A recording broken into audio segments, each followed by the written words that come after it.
Hello Virgo, so welcome back to the channel. We are going to check in with you and the person, see what the current situation is. Quick overview for Virgo, Sun, Moon, and Rising. Thank you so much for tuning in.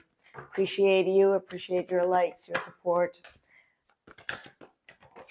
And let's see. Okay, so for some of you, either you or the other person has made clear that they want to work things out. They want to balance things.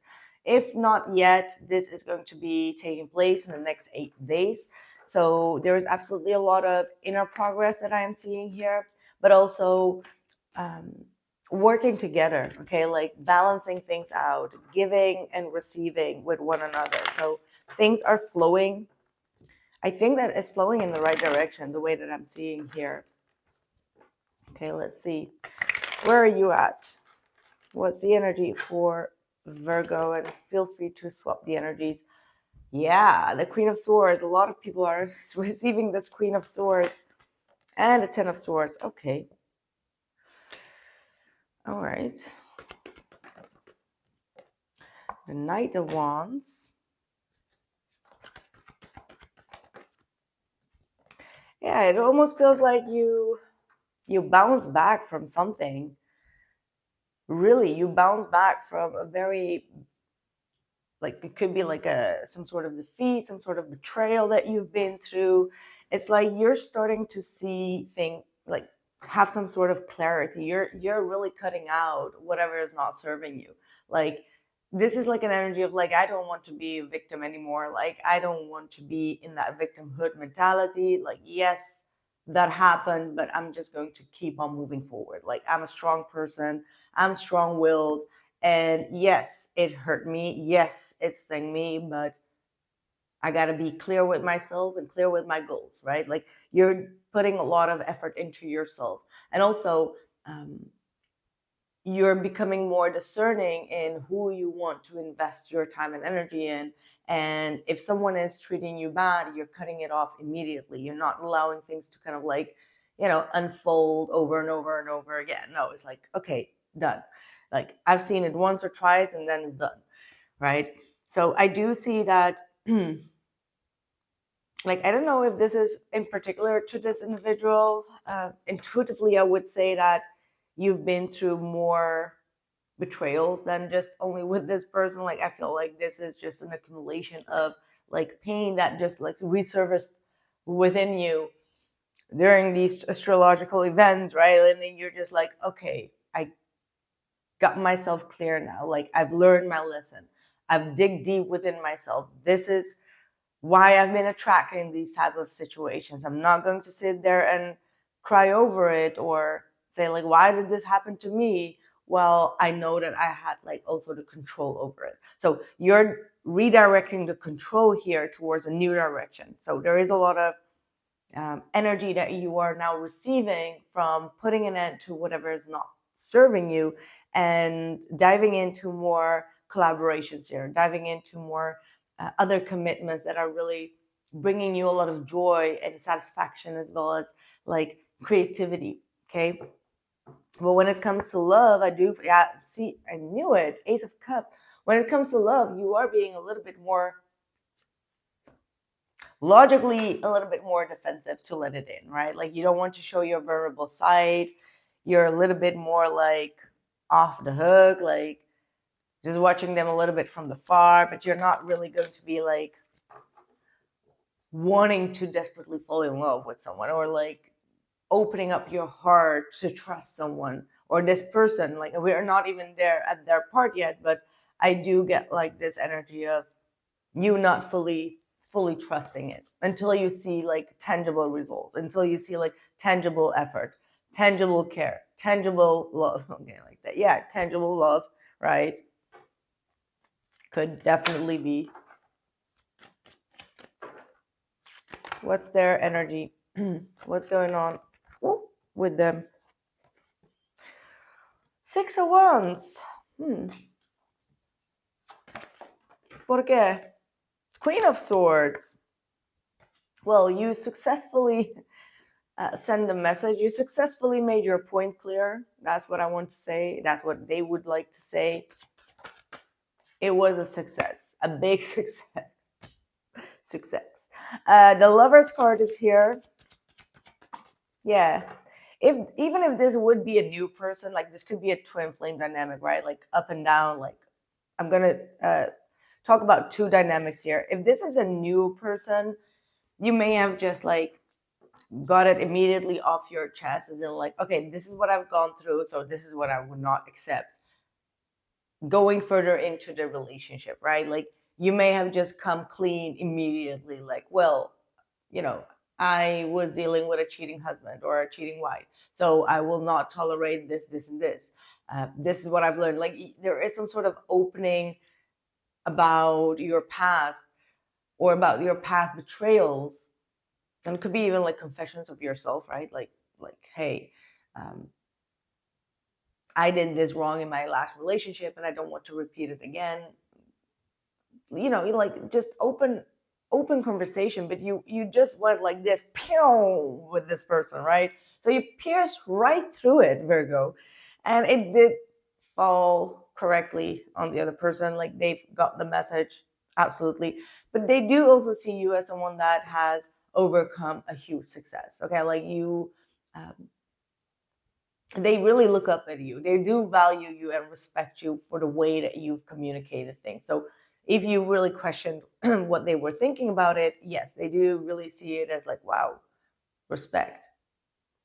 I acknowledge that. You know, like you, I don't know what you did, but you kind of like blown this person's mind.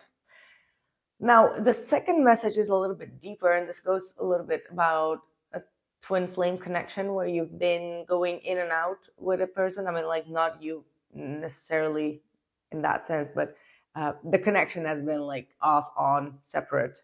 You know, it's late night, okay? Don't twist my words, Spirit. No in and out energy here, okay? Yeah, so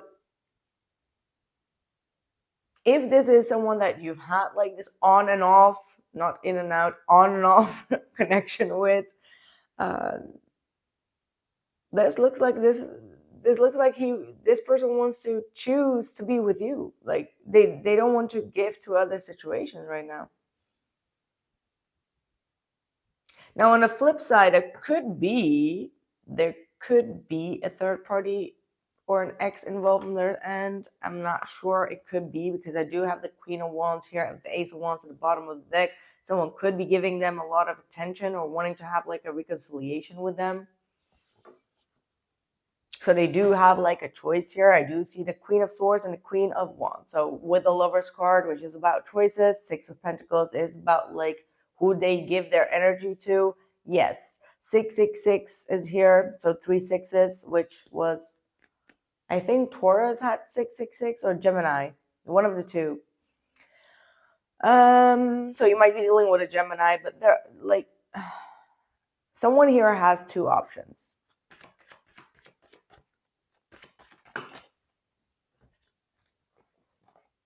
Yeah, 7 of Pentacles, 5 of Wands, and 10 of Pentacles. Now, the other option could be, and this doesn't feel like it's you. I feel like I'm tapping into their energy and what this other option is.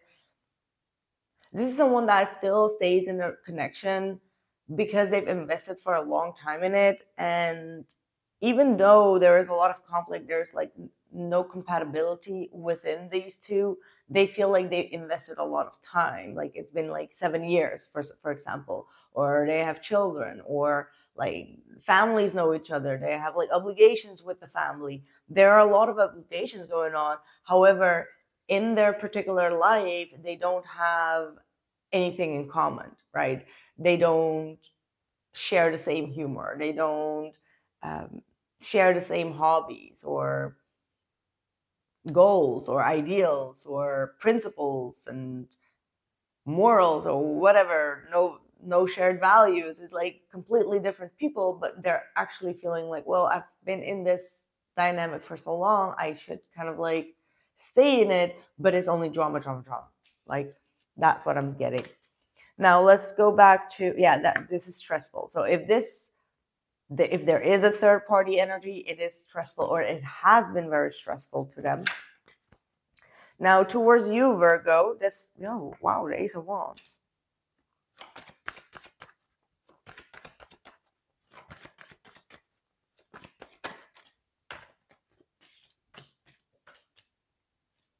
The Ace of Wands, the Nine of Swords, and the Knight of Cups towards you. So it's almost like they have this strong desire towards you. I don't know if there is another commitment here on the table. If there is, they almost feel ashamed for feeling aroused towards you. You know what I mean? Like, that's what I'm getting. It's just like, oh my God, I want Virgo so bad, but I shouldn't be.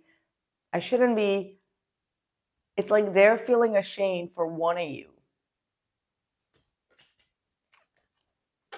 Because they have a lot of emotional feelings, but they're not, they can be consistent with that, because there is a consistency here built on a different platform, right? Like the Ten of Pentacles is like a family unit or built on another platform. So they, like, what they can give you is minimal in, like, compared to what they are already invested in.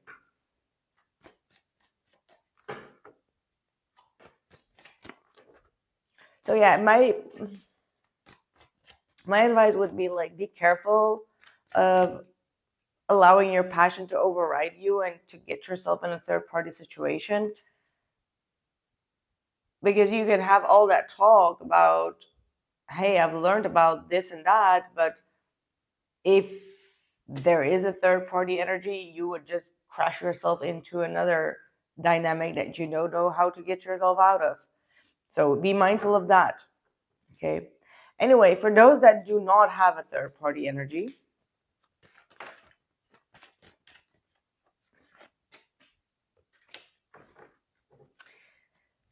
if there is no third party energy here, right? Or this is just like family, business, or that type of stuff, this could feel like your person is going through a lot of restless nights. Okay, they're not healed yet. There is a family dynamic probably here, or like sibling dynamic that they are not healed from. It's like this is causing a lot of drama in their life, right? And it's going to require a lot of changes from them and outside of them in order to move forward. So what these changes could be is, like, say for example, they're still living with their, I don't know, they're living with their siblings or with their family, and there's always like some drama. This situation will be a problem until they start to get out of that situation. But in order to get out of that situation, also outside external energies are required to make that change, right? It's not only about what we want, it's about like what is possible at that time as well, right? So a lot of changes need to be made before they can actually move forward. So it's going to take some time, okay? Like absolutely till, I feel like December, all right? Like the 10th of December could be a very significant day where things will start to move forward. Yeah, justice. So until then, karmic justice is at play, meaning that there is some other priority here. There is some karmic justice that needs to play out here. So in order to balance things out, like I said, outside influences, there is something that needs to play out there first before things can rectify here. But eventually it will be sorted out. This is like a divine order, okay? Right. Be strong until then. Absolutely. You are stronger than you think you are, Virgo, and your strength assures a happy outcome. Exactly. Until then, you got to be strong. You got to keep on, you know, working through your own turbulence here and putting and investing more time and energy and effort into yourself. Self-growth, prioritizing yourself first, giving to yourself what this person cannot give to you, and make sure that you are at your happiest, so that when this person comes, you are already whole and complete. Okay, because it could simply mean that either you are ahead of the game and they still need to catch up, and you just have to like enjoy your free time until then. But in this case, dealing with that 10 of Swords and the Queen of Swords, it means that your mental progress is still dealing with a lot of betrayals from the past, or traumas, or things that are still painful for you to deal with, that you also need either therapy in or work with others with, in order to overcome that, so that once you come together, it will be from a healed and also from a complete place. So you don't need them to fill up your void, and they don't need you to, fill up their void. That's what I have for you, Virgo. I hope that this message resonated. Let me know in the comments below, and I will catch you guys in the next one. Take care.